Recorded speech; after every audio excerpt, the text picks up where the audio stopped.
Hello, my name is Heath Jones, and if you're watching this, you may well already know that I'm the pastor of Northwood Christian Church in Indianapolis, Indiana. But just in case you didn't know, you might want to check out our website to learn more about us and our ministries here at Northwood.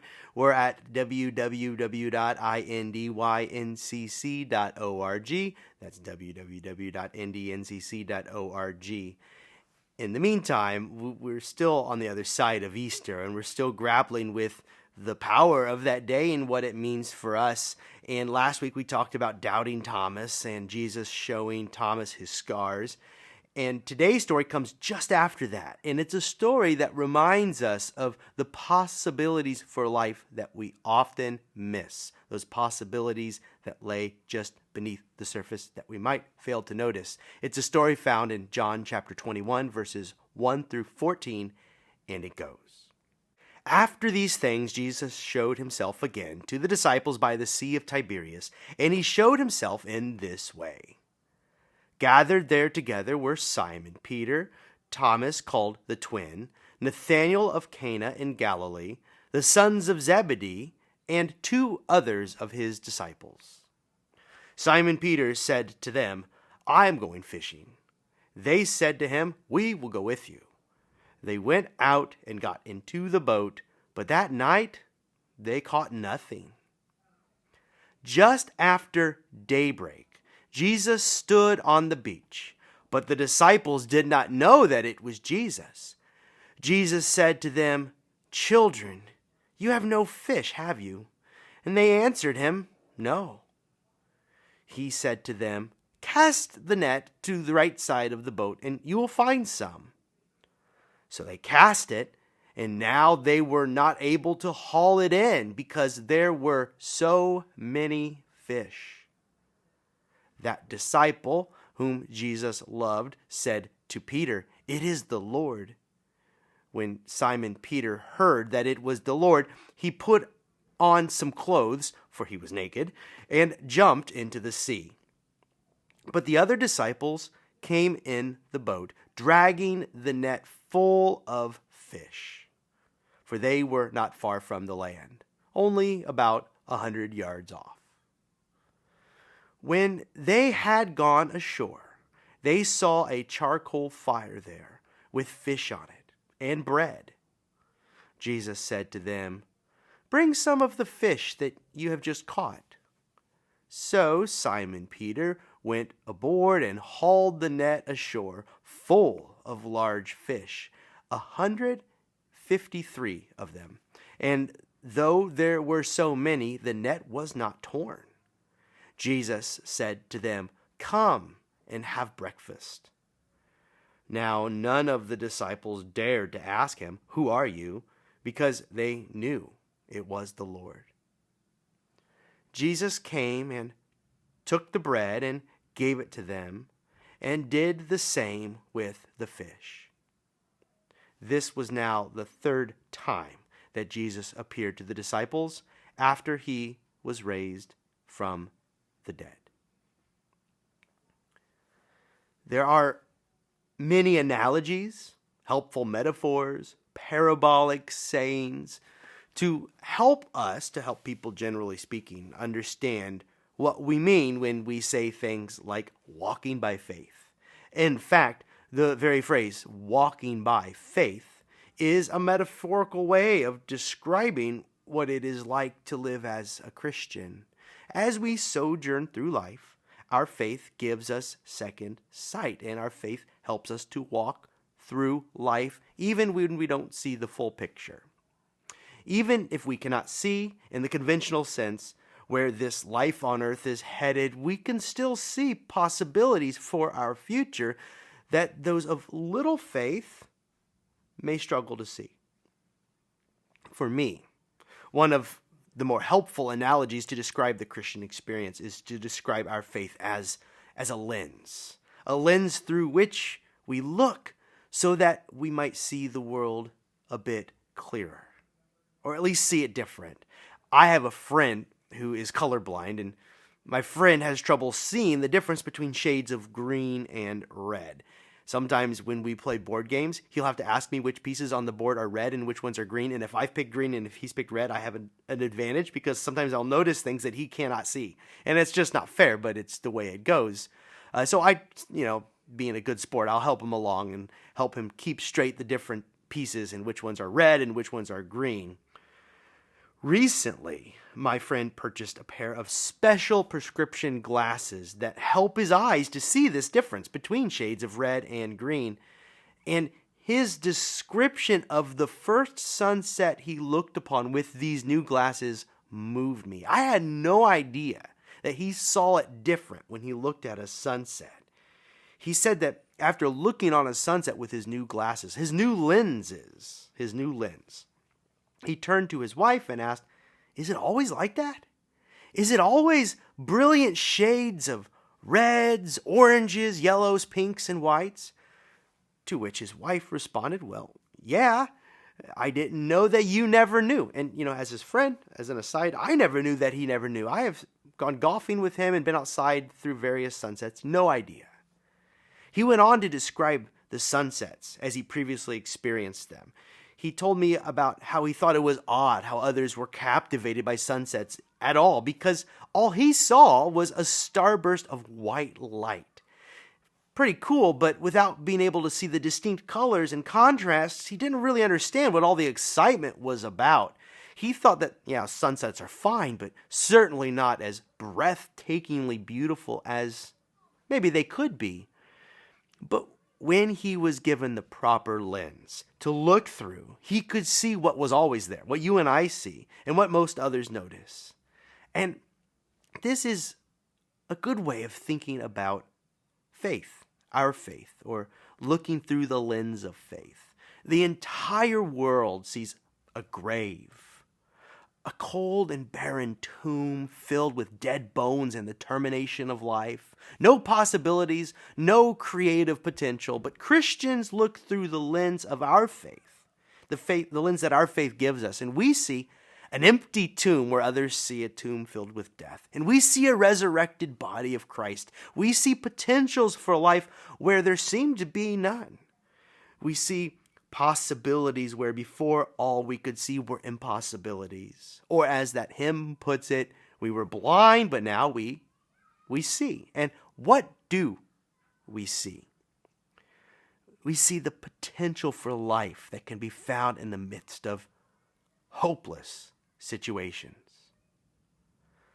The weeks after Easter are meant to walk us through the implications. Today's story is one that places the disciples back into the context of the mundane. Same old, same old. But what they discover is that through the lens Jesus gives them, they can see amazing things, amazing creative possibilities for life. The story begins with some men going fishing. Not too flashy.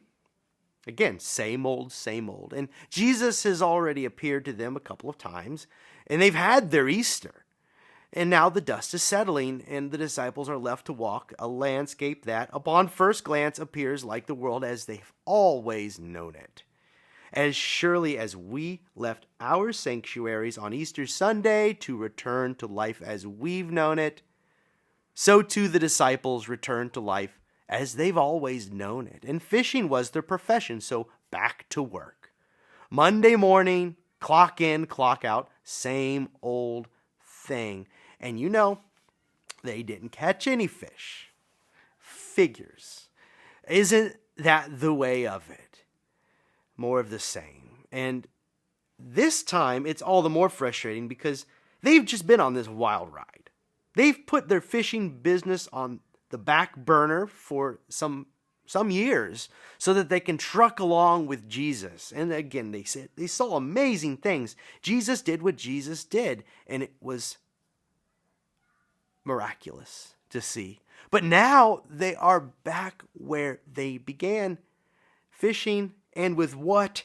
Empty nets. It's as if they were given a lens that transformed the mundane into the spectacular, but now they can no longer see it. After a long night of fishing to no result, they notice someone at the side of the lake, And their sight is so affected, they cannot see that it is Jesus. And we, the readers, well, we know that it's Jesus, but the disciples don't. And this is a recurring theme in the stories about Jesus after the resurrection. There are several stories in which the disciples fail to recognize Jesus. It's as if to suggest to us now, here in the future, that in the years to follow, many of us would-be disciples will fail to notice Jesus' movement in the world. And ain't it the truth? But Jesus accepts them in love and addresses the disciples, naming them as children. I don't know if that line stuck out to you, addressing them as children. And this is not a pejorative label here. He's not knocking them down. He's addressing the disciples in a way that describes this loving and intimate relationship. He's describing the nature of his feelings for them, and he loves them. And then he asks them, have you any fish? And they say no. And then he says, look again. That's basically his answer. Look again. Go back to the water. Because what Jesus knows is that there are fish in the water. There is life beneath the surface. Hope for these beleaguered fishermen.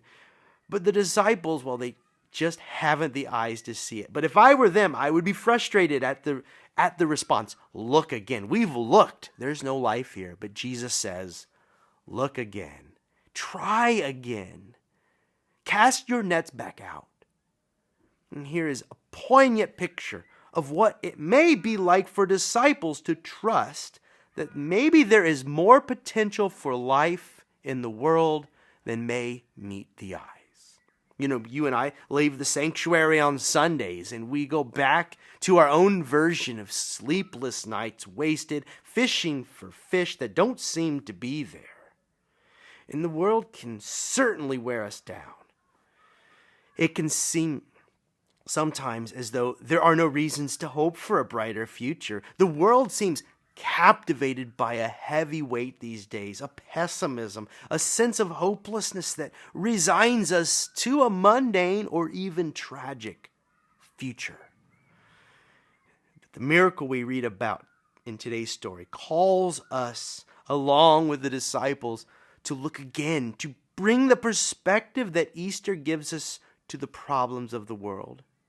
And if there is potential for life on the other side of a tomb, what else might be possible?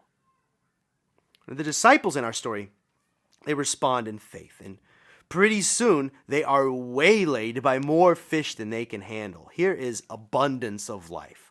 153 large fish, and that's a suspiciously specific number, and there's this big debate about the significance of this suspiciously specific number, and it's, spoiler alert, it's unsettled among biblical scholars. We don't know why 153, but one point seems to be that's a whole lot of fish. That's the point. So many, in fact, that it's astonishing to the disciples that the nets don't tear. And the idea here is that the disciples have been visited by a blessing that they did not expect. They expected no fish, but then after a second look, they have more fish than they knew what to do with. And so they expected nothing and now have everything times 10. So this story invites all disciples, you and me, who return to life after Easter, with the faith to take this second look, to notice the pattern here, one that's repeated through the Gospels, where the people turn to Jesus with a problem, and then Jesus invites them to look again and again and again, but with a new perspective, a new lens. Can't make it to the healing waters? Try again. Can't walk? Pick up your mat. Maybe this time it'll be different. No food for you to eat? Bring me what you do have. 5 loaves of bread and 2 fish, you say? That's all? Well, you know what? It'll stretch and feed thousands. You'll find it to be enough. And then finally, Jesus' grave. It asks us, you think? You think that the powers of death will defeat the work of God? Look again. And the disciples look again, and they cannot believe it. Through the lens of faith, they see the potential for life after the grave. So Northwood Christian Church, and you who are watching, whoever you are, we are called to look again. And so often our perspective is clouded by the pessimism of our current age, the world at war, culture wars, literal wars, climate catastrophe, fragile economies, churches dying, boarding up, buildings repurposed. And after all of this, we can feel like the disciples after a long night of fishing to no result. But the gospel of Jesus Christ offers us a new lens through which we are called to see the world, a lens that sees possibilities where everyone else sees very little to hope for. Jesus is still calling us. Look again. Cast your nets back out. Don't give up. God is leading you to life. Your pastor, me, is often reminded of this lens in different ways. When I walk through our church building on the other side of Easter, I am called to see the creative potential that we have been entrusted with. And I do see it. I see life that blooms here and will bloom in our building and in our community. There is life that will occur in our space and in our community that we have yet to realize or even imagine. And sometimes I can just see it when I look again. And Easter calls us all to this perspective. This is the lens that the gospel of Jesus gives us to see by. It's our faith. Just as my friend sees by the lens that enables him to see the sunrises and sunsets for what they are, we are given the lens that can look into even a tomb and see the possibilities for life that are there. And just as the disciples were called to see just below the surface of the sea to find that miraculous catch of fish, we are called to see the potential for life that is right here, right now. So if you have felt discouraged of late, look again. What was revealed about God's transformative power on that first Easter and what Jesus continued to reveal to his friends in the days that followed is still true. We must always try and view the world through this lens. And when we do, everything changes. I saw it this past week as I sat with a very dear congregant who has been dying. He's got bone cancer and he's dying. And as many of you watching this know, and as his family is well aware, he's living out his last days. And in fact, last night I got the call. He has now died. But I sat with him throughout this week, and as I've done this with congregants in the past, and the question hangs in the air, is this the end? And from the perspective of many, here is the end. The default lens of our culture, the one that our culture hands us, tells us that his bedroom, that place where he was breathing out his last, is a hopeless place. But Jesus has called me to look again, to try again in my pursuit of life and wholeness, or to stretch the metaphor to cast back our nets in search for meaning and truth. And so I've put on that lens this week, and what I saw was a man who was about to come alive. To end this chapter, to write that last page, only to discover there is more life for him with God.